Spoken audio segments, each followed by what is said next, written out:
Radio Transmundial presenta Los Grandes Temas. Un tiempo donde el pastor Salvador de Lutri nos lleva a pensar en la problemática más profunda del ser humano. Los Grandes Temas. Vamos a abrir la Biblia entonces en el libro de Josué,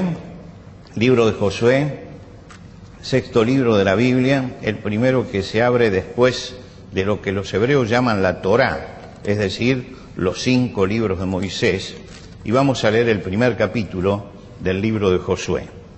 Dice: aconteció, después de la muerte de Moisés, siervo de Jehová, que Jehová habló a Josué, hijo de Nun, servidor de Moisés, diciendo: mi siervo Moisés ha muerto. Ahora pues levántate y pasa este Jordán, tú y todo este pueblo, a la tierra que yo les doy a los hijos de Israel. Yo os he entregado, como lo había dicho a Moisés, todo lugar que pisare la planta de vuestro pie. Desde el desierto y el Líbano hasta el gran río Éufrates, toda la tierra de los Eteos hasta el gran mar, donde se pone el sol, será vuestro territorio. Nadie te podrá hacer frente en todos los días de tu vida. Como estuve con Moisés, estaré contigo. No te dejaré ni te desampararé. Esfuérzate y sé valiente, porque tú repartirás a este pueblo por heredad la tierra de la cual juré a sus padres que la daría a ellos. Solamente esfuérzate y sé muy valiente para cuidar de hacer conforme a toda la ley que mi siervo Moisés te mandó. No te apartes de ella ni a diestra ni a siniestra, para que seas prosperado en todas las cosas que emprendas. Nunca se apartará de tu boca este libro de la ley, sino que de día y de noche meditarás en él, para que guardes y hagas conforme a todo lo que en él está escrito, porque entonces harás prosperar tu camino y todo te saldrá bien. Mira que te mando que te esfuerces y seas valiente, no temas ni desmayes, porque Jehová tu Dios estará contigo en donde quiera que vayas. Y Josué mandó a los oficiales del pueblo diciendo: pasad por en medio del campamento y mandad al pueblo diciendo: preparaos comida, porque dentro de 3 días pasaréis el Jordán para entrar a poseer la tierra que Jehová vuestro Dios os da en posesión. Hasta aquí nada más en la lectura de la palabra de Dios. Como decíamos el domingo pasado, la historia de la humanidad es una historia de luchas constantes, permanentes luchas. La lucha fundamental en la que estamos es la lucha entre el bien y el mal.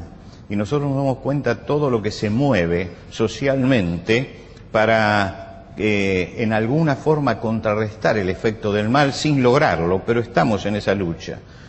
Podemos decir que también es una lucha entre la bondad y la maldad, entre los valores y los antivalores. Es una lucha entre la virtud y la perfección y la perversión. Es decir, estamos en una lucha que nosotros a veces la colocamos en el campo moral, pero realmente es una lucha de tipo espiritual. Y por eso estamos hablando de cristianos comprometidos con esa lucha, que están siguiendo a Jesucristo y que tienen que tener claro el camino como cristianos que deben seguir y de qué lado están. Hemos tomado el libro de Josué como un ejemplo, lo hemos tomado como base para la reflexión de esto. El pueblo de Israel había estado esclavo en Egipto por más de 400 años y Moisés, por orden de Dios, lo saca de ese lugar. No hace falta que yo le cuente la historia. Si usted vio la película Los 10 Mandamientos de Cecil B. DeMille, ya tiene algo un poco claro cómo es esto.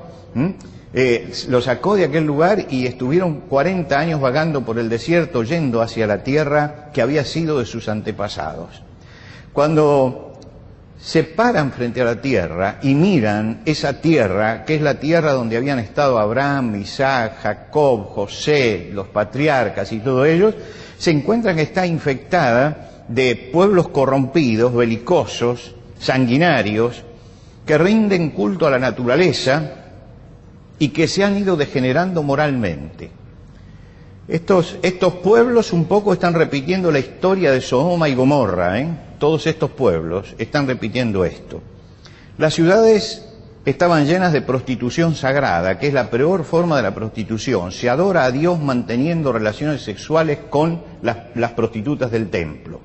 Lo que quiere decir que se ha unido la decadencia. Esto tuvo mucho tiempo, hasta los primeros siglos de nuestra era. Esto era cosa común en muchos lugares en Asia y en Europa. La prostitución sagrada era una cosa común, era una cosa corriente. Ofrecían sacrificios humanos y rendían culto a los muertos. Quiere decir que había una tremenda mezcla de cosas y habían llegado a una decadencia total, ese punto en el cual hay pueblos que pasan el límite del retorno. Es como cuando el avión sale para Europa, ¿no? Hay un momento, hay un punto en que el avión está en medio del océano y ya no puede retroceder, porque no le alcanza el combustible para retroceder.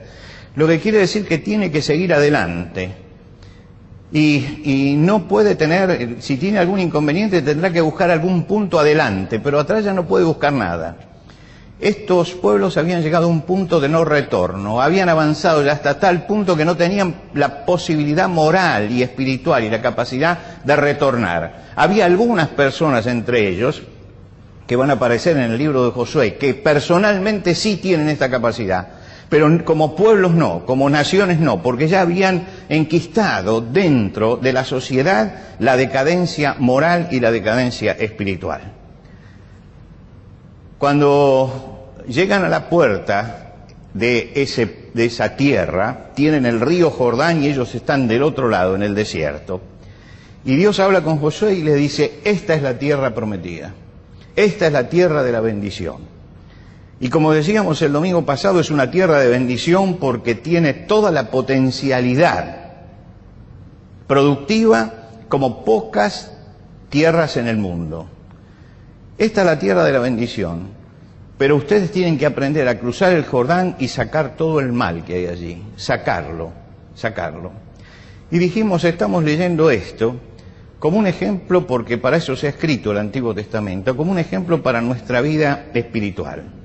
Dios le dijo dos cosas, le dijo, si querés alcanzar la bendición, tenés que luchar. Si querés alcanzar la bendición, tenés que luchar, tenés que limpiar la idolatría, tenés que limpiar todo lo malo que hay en esta tierra.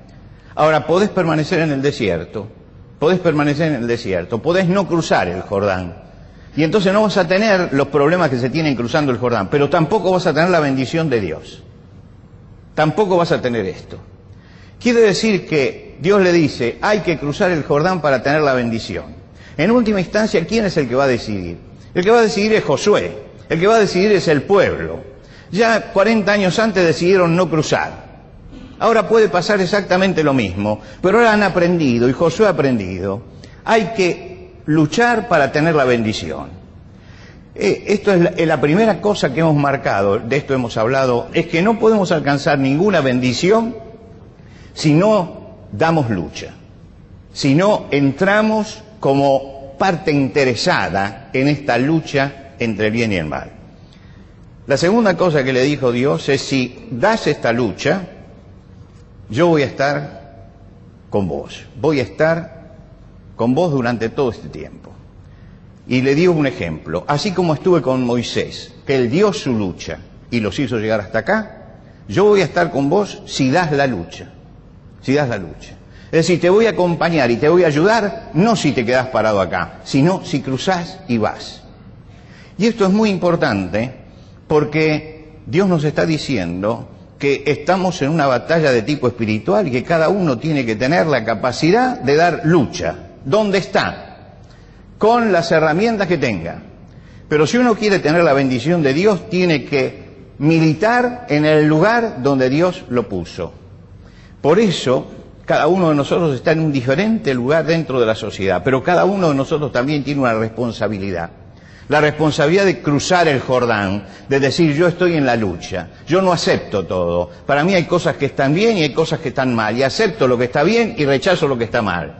Y por supuesto que hay un montón de tentaciones para que yo apoye aquello que es corrupción, aquello que está mal, aquello que son los antivalores, pero acá está la fortaleza del cristiano que con Dios y con el Espíritu Santo tiene que pararse y decir, no, yo estoy acá, yo voy a dar lucha, yo voy a dar lucha.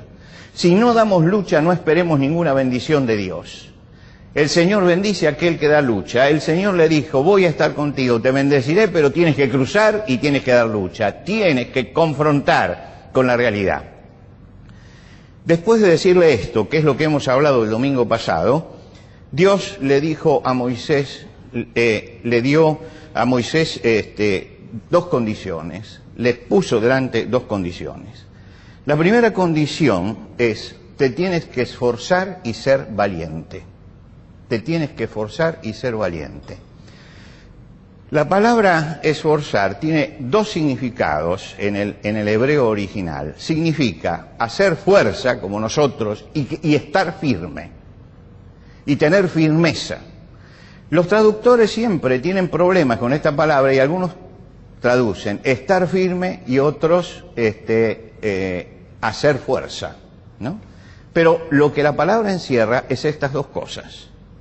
¿Qué significa esto en la vida de Josué? Dios se lo repite 3 veces. Después de decirle, no te dejaré ni te desampararé, Él le dice, esfuérzate y sé valiente. Después le explica el trabajo Dios y le dice, tendrás que repartir esta tierra entre el pueblo, solamente esfuérzate y sé valiente. Y a lo último, cuando termina todo, Dios le da la orden, mira que te mando que te esfuerces y seas valiente. Es como las mamás cuando dan una orden al chico, se la repiten, ya te lo dije, te lo digo otra vez, te lo digo otra vez. Bueno, 3 veces repite exactamente lo mismo, te tienes que esforzar y ser valiente. Pero Dios no fue el primero que le señaló esto. Alguien se lo había señalado antes a Josué. Moisés, cuando se despide, reúne a todo el pueblo y le entrega el mando a Josué. Y en el momento que le entrega el mando con el pueblo reunido, como padre espiritual que se está yendo, en el momento de traspasar todo esto, y delante del pueblo, le dijo, esfuérzate y anímate. Quiere decir que por un lado Dios le está diciendo, mira, en esta lucha hay que esforzarse y ser valiente. Y la experiencia de un hombre como Josué le está diciendo exactamente lo mismo. Yo llegué, le está diciendo Josué subliminalmente, porque me esforcé y porque tuve ánimo. Y en la lucha cristiana hay que esforzarse y tener ánimo. La insistencia de Dios y la recomendación de Moisés implica que la tarea de la lucha espiritual no es sencilla. Está diciendo hay que esforzarse. ¿Qué quiere decir esforzarse? Poner la voluntad hacia una meta. Poner la voluntad hacia una meta. Dirigir toda la energía intelectual, toda nuestra inteligencia hacia esa meta. La energía física, todo nuestro vigor hacia esa meta. La energía espiritual, toda nuestra fe hacia esa meta. El apóstol Pablo decía, una cosa hago. ¿Por qué? Porque el hombre de doble ánimo es inconstante en todos sus caminos. Uno tiene que saber para dónde está caminando y ordenar su vida de acuerdo a ese norte espiritual que tiene delante. Si uno es de doble ánimo, es inconstante en todos sus caminos, y el que es inconstante se desbarranca finalmente. Si usted quiere tener una vida espiritual poderosa, tiene que poner una meta y decir, hacia allí voy. Soy un hijo de Dios, voy a hacer la voluntad de Dios, voy a seguir al Señor, y toda mi capacidad intelectual, física, espiritual, estará sometida a ese objetivo que Dios ha puesto, y para eso me voy a esforzar. No hay nada en la vida que se tenga sin esfuerzo, nada en la vida que se tenga sin esfuerzo. Esto hay que enseñárselo a todos los jóvenes sobre todo, porque hay una corriente lamentable en nuestro país que parece que les está enseñando que todo tiene que venir de arriba, que todo se lo tiene que dar el otro. No, todos los que están acá y han tenido algo saben que es fruto del esfuerzo.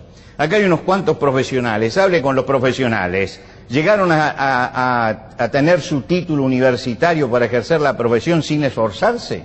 No, se esforzaron, se esforzaron. Se esforzaron, trabajaron, se quemaron las pestañas, estuvieron allí. ¿Por qué? Porque no es fácil llegar. Quiere decir que el esfuerzo es fundamental en la vida de cualquier persona y también el esfuerzo es fundamental en la vida espiritual. Hubo un ateniense que se llamaba Demóstenes, que venía de una familia de comerciantes de muy buena posición. Cuando él tenía 7 años, su padre murió. Y lógicamente quedó huérfano, pero también con muchísimo dinero. Y el padre había determinado que 3 personas, 2 tíos de él y un tercero que era amigo, tomaran toda la fortuna en fideicomiso.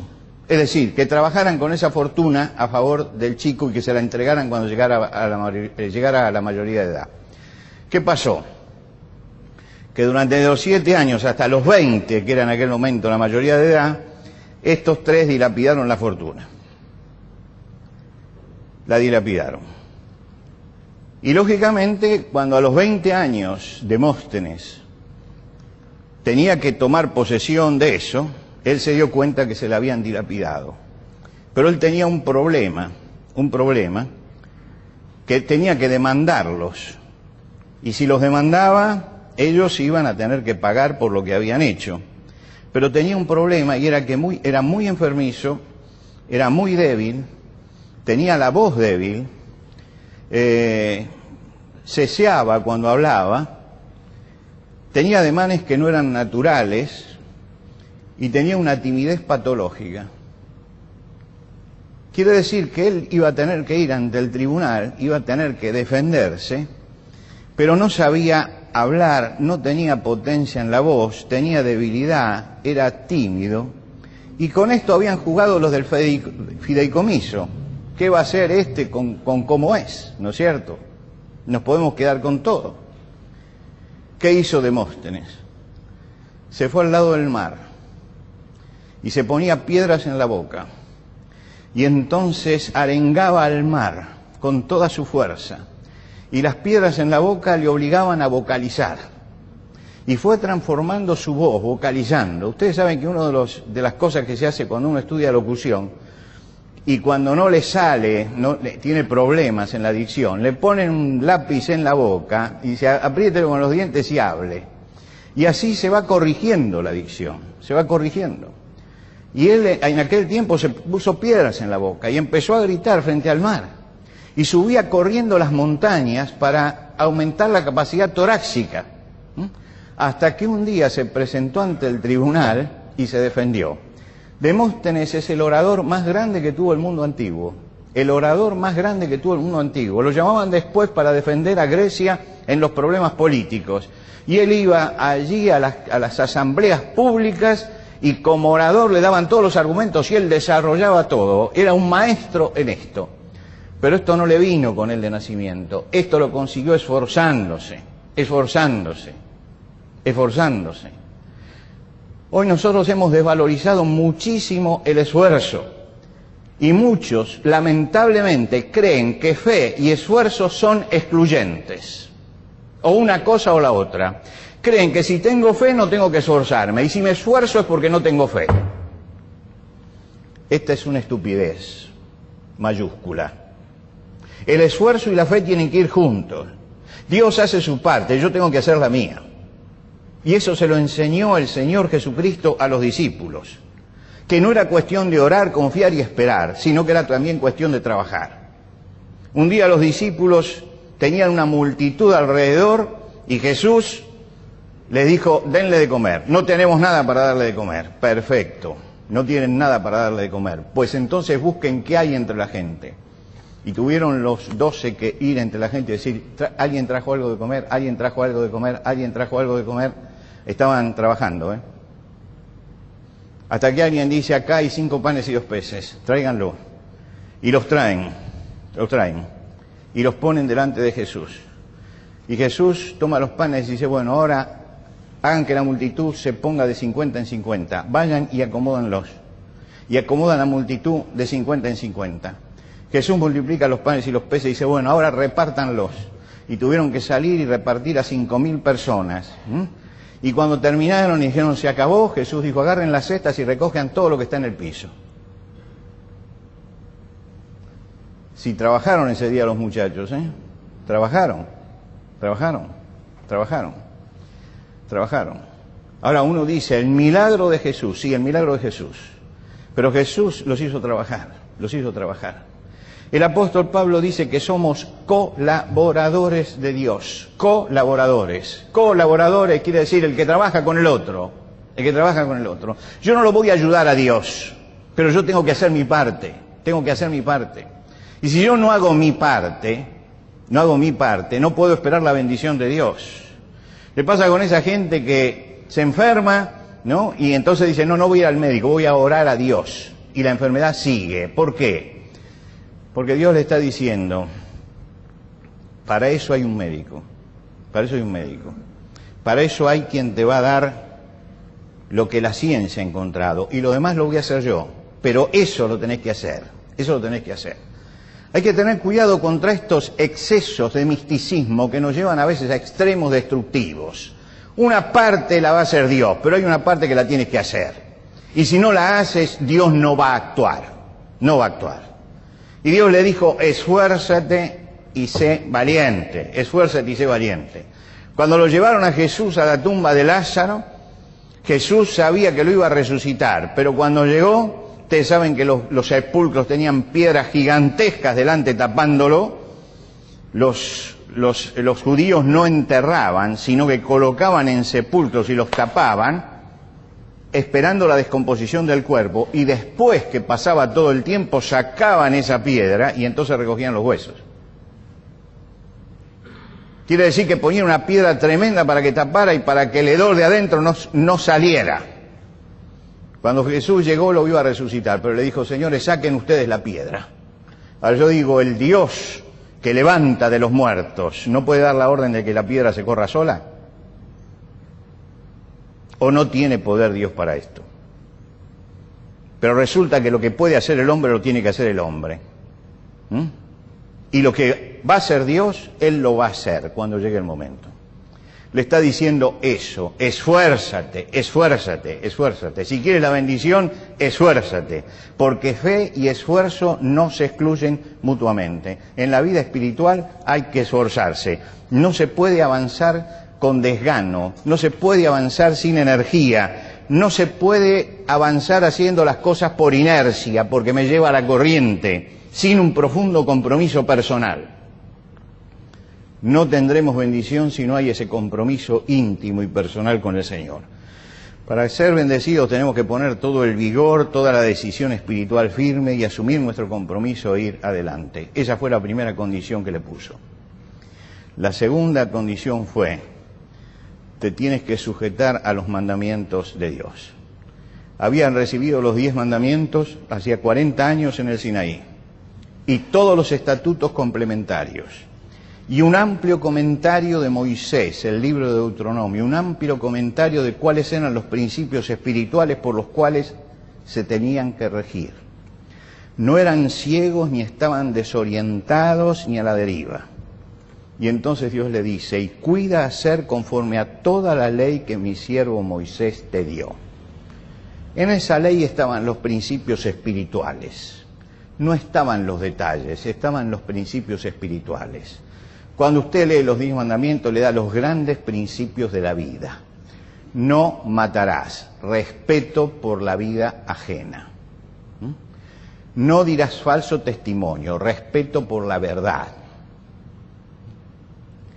No cometerás adulterio, respeto por la familia. No codiciarás, respeto por la integridad moral de la persona. Los mandamientos, los 10, estoy hablando de la segunda tabla, podríamos hablar de la primera, pero ustedes ya los estudiaron, los 10 mandamientos. Es un llamado a respetar ciertos principios fundamentales en la vida. Usted no respeta el principio y se destruye. Usted no respeta la propiedad del prójimo, porque el mandamiento dice no robarás y va a tener que pagar. Y lo pagará aquí o en la eternidad, pero lo va a pagar eso. Lo que quiere decir que no se transgreden los mandamientos sin sufrir inmediatamente las consecuencias. Acá le está diciendo, tienes la ley de Moisés, manéjate con eso, manéjate con esos principios. Aprende qué es lo que Dios quiere que respetes y qué es lo que Dios quiere que hagas, lo que tienes que hacer y lo que no tienes que hacer. ¿Y por qué Dios le dice tienes que manejarte por esos principios? Porque en general nos dejamos guiar por los sentimientos.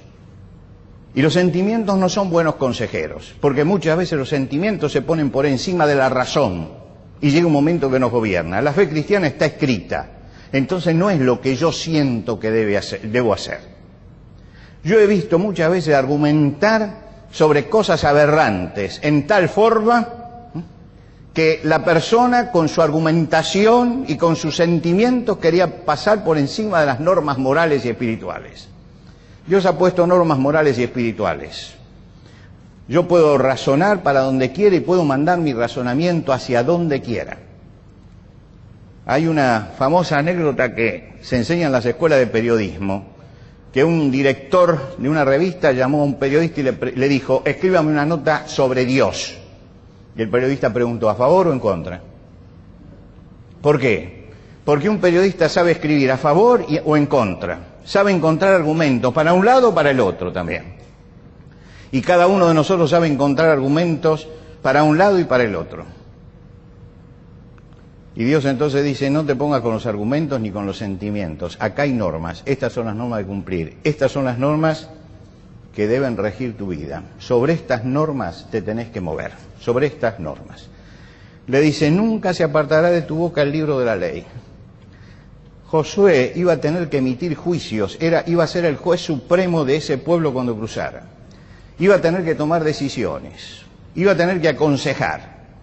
Y le dice, cada vez que abras la boca, no te olvides de decir lo que Dios quiere que digas, no lo que se te ocurra, no lo que te parezca. No por amistad, no por amiguismo. Tienes que hablar lo que Dios quiere, así que emite el juicio que Dios te manda. Y le dice, y de día y de noche meditarás en él, para que guardes y hagas conforme a todo lo que en él está escrito. Es el manual de vida también para vos. Y tenés que meditar en él y practicarlo en tu propia vida. Por lo tanto le está diciendo, lo tienes que leer y tienes que pensar en lo que dice esa ley. No te tienes que apartar de ese principio de Dios. Ese principio de Dios tiene que regir tu propia vida. Y ese principio de Dios es con el cual tienes que juzgar todas las cosas. ¿Para qué le está diciendo esto? Porque indudablemente entraban ellos a una zona de conflicto. Y entrar a meterse en medio de esos pueblos, que eran pueblos degenerados, que eran pueblos llenos de vicio, que eran pueblos inmorales, que eran pueblos decadentes, era muy difícil mantener las convicciones. Y hay lugares donde uno se mete que es muy difícil mantener las convicciones. Y Dios le dice, mira, vas a entrar allí, por lo tanto, tienes que aprender que hay que mantener las convicciones. No te podés dejar llevar por lo que veas, no por lo que hacen, no por todo lo que... Vas a entrar a una parte del infierno, pero no entres a hacer lo mismo que ellos. Dios tiene claro que entran en la zona de conflicto. El que lucha entra en una zona de conflicto y necesita mantener firmes las convicciones, no dejarse llevar por el mal, resistir la tentación, resistirse del declive. Recuerden ustedes lo que dice Proverbios, el camino de la vida es hacia arriba al entendido, hacia arriba, no hacia abajo. El camino hacia abajo uno se desliza tranquilamente, pero el camino de la vida es para arriba. Es decir, hay que esforzarse en el camino de la vida. Y por eso vas a tener que tener mucha valentía. Por eso le dice, esfuérzate y sé valiente. Vas a chocar contra la corriente. Vas a tener que derribar argumentos. Vas a tener que batallar contra el vicio. Vas a tener que combatir el error. Vas a tener que denunciar las falsas filosofías. Vas a tener que enfrentar al enemigo. No vas a poder estar bien con todos. Por eso te digo que vas a tener que ser valiente. Ser valiente para decir no cuando hay que decir no. Y decirle no al chico, pero decirle también no al grande. Al que no tiene poder tanto como al poderoso. Vas a tener que ser valiente. Vas a tener que ser valiente porque van a argumentar y vas a tener que aprender a derribar los argumentos. Y vas a argumentar con gente que se va a creer más inteligente que vos, más capacitada que vos. Pero vas a tener que ser muy valiente y lo vas a tener que confrontar. Vas a tener que confrontarlo, vas a tener que combatir el error. Vas a tener que meterte y decir, esto está mal. Y cuando las cosas están mal, hay que decir que están mal. Vas a tener que denunciar la falsa filosofía que se te van a meter en el pueblo y que van a ser toleradas por la mayoría. Vas a tener que hacer todo eso. Y para eso vas a necesitar valentía, porque hay que luchar. Dios enfatiza esto porque somos hombres, y como hombres tenemos tentaciones, tenemos luchas interiores, tenemos una naturaleza que nos impulsa hacia el mal también. Y necesitamos fortalecernos y tener valentía, aferrarnos a la enseñanza del Señor. El apóstol Pablo, que conocía mucho de estas luchas, escribe en la carta a los Filipenses. Y él dice, ¿cuál es el objetivo cristiano? Que seáis irreprensibles y sencillos hijos de Dios sin mancha. Ese es el objetivo. ¿Cuál es la misión cristiana? Que estéis en medio de un pueblo, en medio del cual resplandecéis como luminares en el mundo. ¿Cuál es la guía del cristiano? Asidos a la palabra de vida. Él marca todo lo que es la vida cristiana y la lucha cristiana. Yo tengo que ser irreprensible y sencillo, sin mancha, en medio de una generación perversa. Tengo una misión, que es resplandecer en medio de la oscuridad. Y tengo una guía, asidos, agarrados a lo que Dios ha dicho, a la palabra de Dios. Jesús dejó un ejemplo de lucha. Cuando fue brutalmente en el desierto, confrontado por Satanás, que le propone el camino de la fama, de la popularidad, de la riqueza, que son las tres grandes tentaciones del hombre. La fama, la popularidad, la riqueza. Jesús le contestó las tres veces, escrito está, y le mencionó lo que decía la ley de Dios. Ahora era Jesús, el Hijo de Dios. Él podía haber dicho por sí mismo muchas cosas, pero creo que dejó un tremendo ejemplo cuando en ese lugar Él levanta la palabra de Dios y dice, esto es lo que dijo Dios y a esto es a lo que me sujeto. ¿Cuántas vidas han sido destruidas en busca de la fama? ¿Cuántas han sido destruidas en busca de la popularidad? ¿Cuántas han sido destruidas buscando riqueza? ¿Cuántas? ¿Cuántas vidas que usted dice, si no hubieran tenido nada, no hubieran llegado a esto? Si no se les hubieran metido, como decía mi abuela, pajaritos en la cabeza, no hubieran llegado a esto. Pero son las grandes tentaciones. Se sujeta el Señor Jesucristo a Dios porque, aunque la tentación sea grande y aunque las propuestas sean excitantes y aunque las metas sean fascinantes, yo tengo que aprender a ser valiente y a decir que no. La promesa a Josué fue muy clara. Él dijo, para que seas prosperado en todas las cosas que emprendas, porque entonces harás prosperar tu camino y todo te saldrá bien. Te está asegurando que todo le va a ir bien, mientras que se mantenga sobre estos principios. Josué estaba frente a la tierra de la bendición. Ahora tenía que avanzar, que cruzar el Jordán. Dios no quiere que seas un cristiano mediocre. No quiere que seas un débil espiritual. No quiere que seas un fracasado espiritual en tu vida. Y para esto pone dos condiciones. Esfuérzate en la lucha diaria y sé valiente. Y sujétate a los principios de Dios. Y por con esas dos condiciones, la bendición de Dios te va a acompañar siempre. Y todo lo que hagas te va a salir bien. La promesa de Dios era, no te dejaré ni te desampararé. Tenemos que disponer nuestro corazón para el esfuerzo, para la valentía y para el compromiso. Y entonces vamos a ser espiritualmente prosperados. Pero si nuestro corazón no se esfuerza, si no hacemos el esfuerzo que nos corresponde a nosotros, no tenemos la valentía de confrontar cuando debemos confrontar, no tenemos el compromiso de fe, difícilmente tengamos la bendición de Dios. Por eso Dios, antes que cruzara, le puso a Josué las condiciones y le dijo, estos son los principios.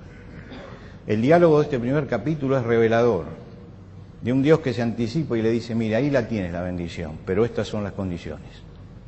Y ahora, ahora el problema es tuyo, Josué. Ahora el que decidís sos vos. Ya sabés cómo es esto. Yo lo que te mando es esto. ¿Cómo termina el capítulo? Moisés se presentó delante del pueblo y dijo, prepárense, cruzamos el Jordán. Cruzamos el Jordán. Y esta es la decisión valiente del hombre que entendió y dijo, voy a dar lucha, voy a cruzar el Jordán. Y es interesante, ese día él decidió y definió su vida y cruzó el Jordán. Su vida fue una vida de tremenda lucha, tremenda lucha. Pero cuando usted llega al final, él se para sobre el pueblo, frente al pueblo, les habla de las conquistas y le dice algo que hay que anotar y que tienen que anotar todas las familias. Le dice, ustedes pueden escoger ahora lo que quieran. Yo y mi casa escogimos al Señor. Y él pudo decir yo y mi casa. Quiere decir que toda la lucha, no le impidió a él tener una familia bendecida que lo acompañara en todo su camino, porque realmente era un siervo que había sido fiel al Señor. Es el momento en que uno está frente al Jordán, la decisión es de cada uno, y la voz de Dios es, yo te mando que seas valiente, cruza este Jordán. Y yo puedo responder lo que quiero. Puedo responder, Señor, yo me quedo acá que es más cómodo. O puedo decir, como dijo Josué, prepárense porque cruzamos el Jordán. Y Dios quiera que muchos, todos nosotros, crucemos el Jordán.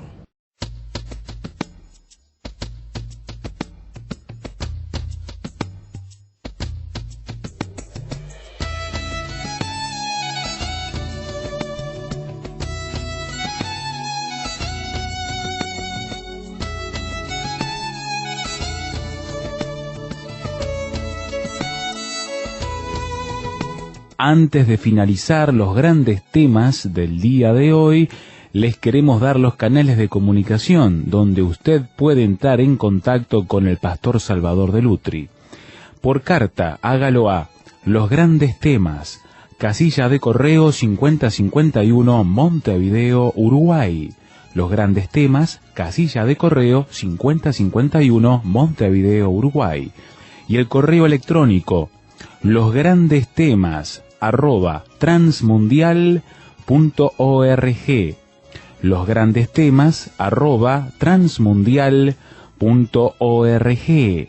Nos encantaría escuchar de usted, saber cuáles son sus comentarios, preguntas, reacciones e inquietudes sobre el tema de hoy. Por ahora nos despedimos hasta otro espacio de Los Grandes Temas, una producción de Radio Transmundial.